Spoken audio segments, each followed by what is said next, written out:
Humanismo y Renacimiento.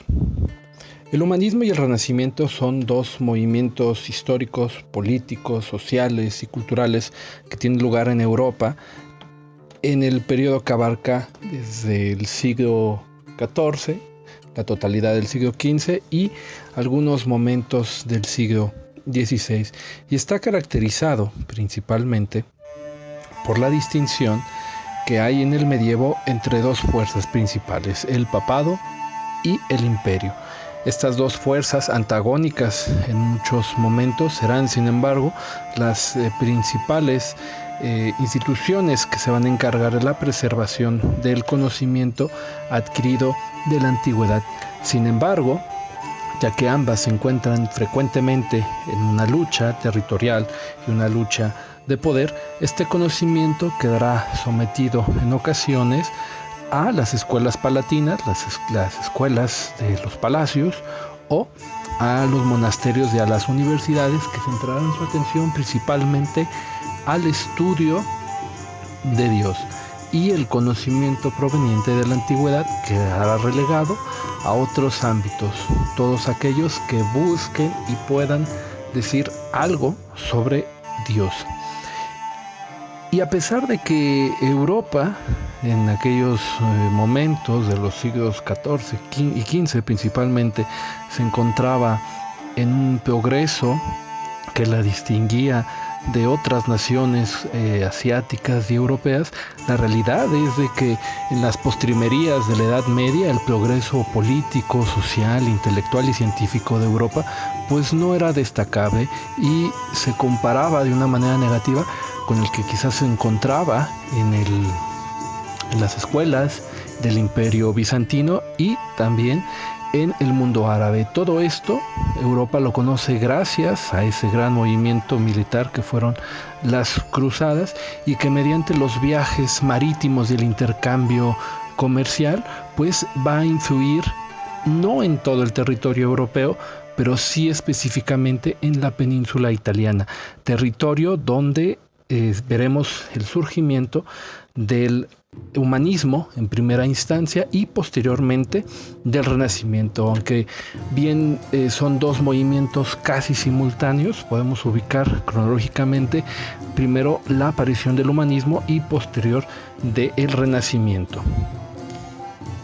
Y estos movimientos tendrán un sentido particular ubicando la figura del hombre. El humanismo surge cuando diversos pensadores, podríamos llamarlos ya intelectuales,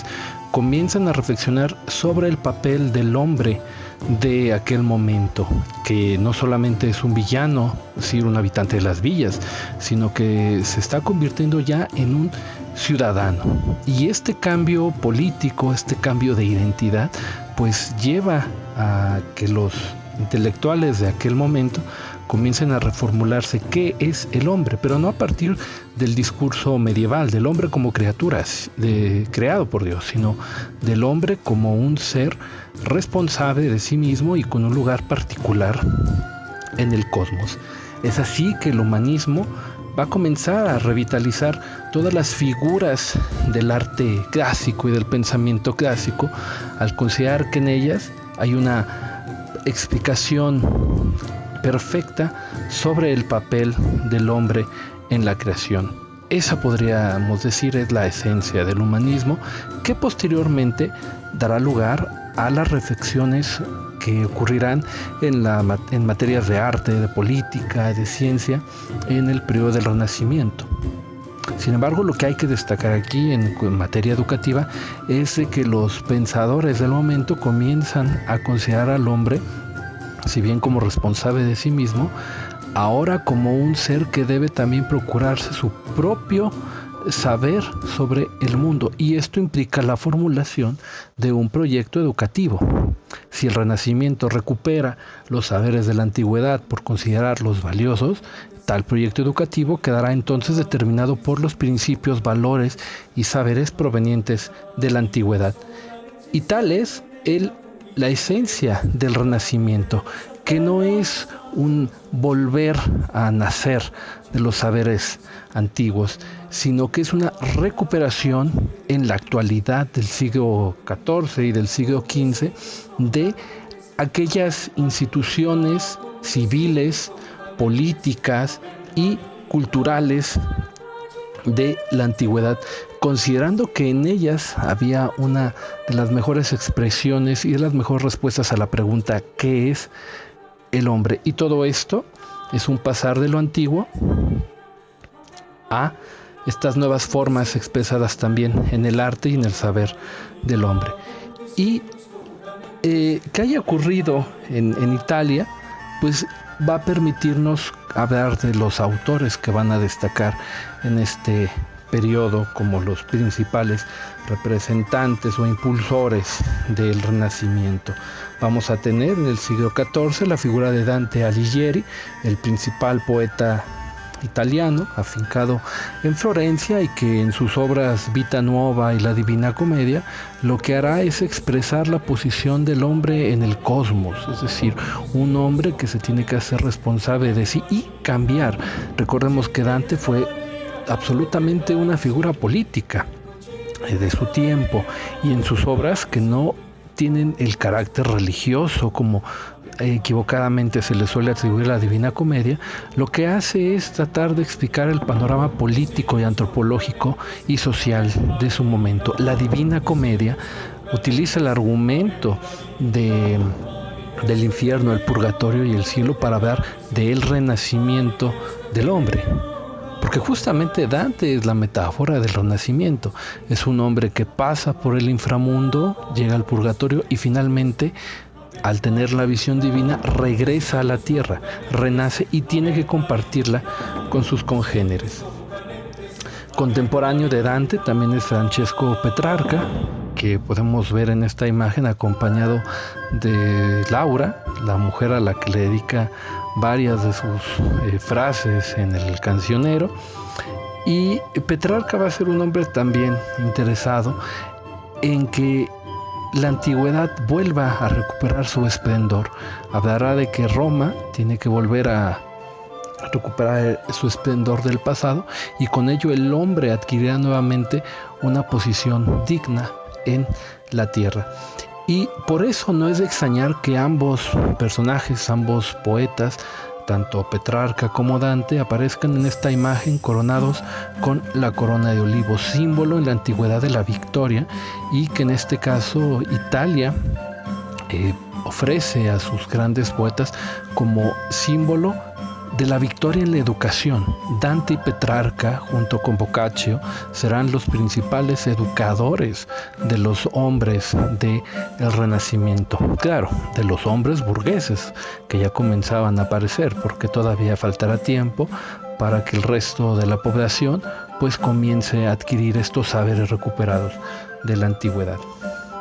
Pues bien, dentro de la península italiana va a destacar también la figura de otros tres pensadores. Coluccio Salutatis, en el siglo XIV, contemporáneo de los anteriores, y que hablará de la libertad del hombre y su deber en el mundo. Lorenzo Valla, ya en el siglo XV, va a considerar de una manera epicúrea quizás el placer como el único bien del hombre, y Giannozzo Manetti, en el siglo XIV, pero que muere en el siglo XV, hablará de la dignidad del hombre y el lugar de éste en la vida activa, refiriéndose a la posición política del hombre. Y cuando decíamos que Italia tiene esta virtud de haber sido la cuna del Renacimiento y del humanismo, es porque sus propias condiciones políticas y geográficas le permiten un intercambio con diversos escenarios de la cuenca mediterránea, pero también una autonomía política, puesto que no había un gobierno centralizado, sino diversas ciudades-estado, lo que jugó a su favor y en su contra, pues Italia se encontraba dividida en diversas ciudades-estados, como el Reino de Nápoles, los estados pontificios y algunas otras ciudades-estados importantes, la mayoría de carácter netamente comercial, lo que contrastaba con el resto de los territorios europeos, en los cuales el humanismo es importado de de Italia y va a adquirir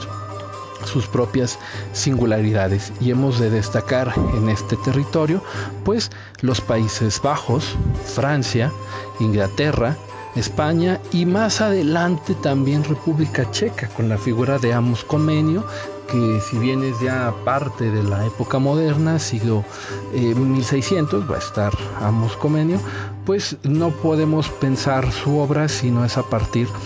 del pensamiento humanista y renacentista. Y de los personajes que van a constituir este periodo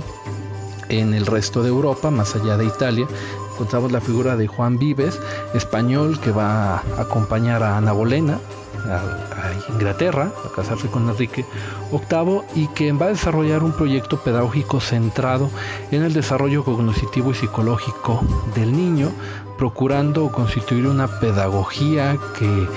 no condicione el saber a lo que el maestro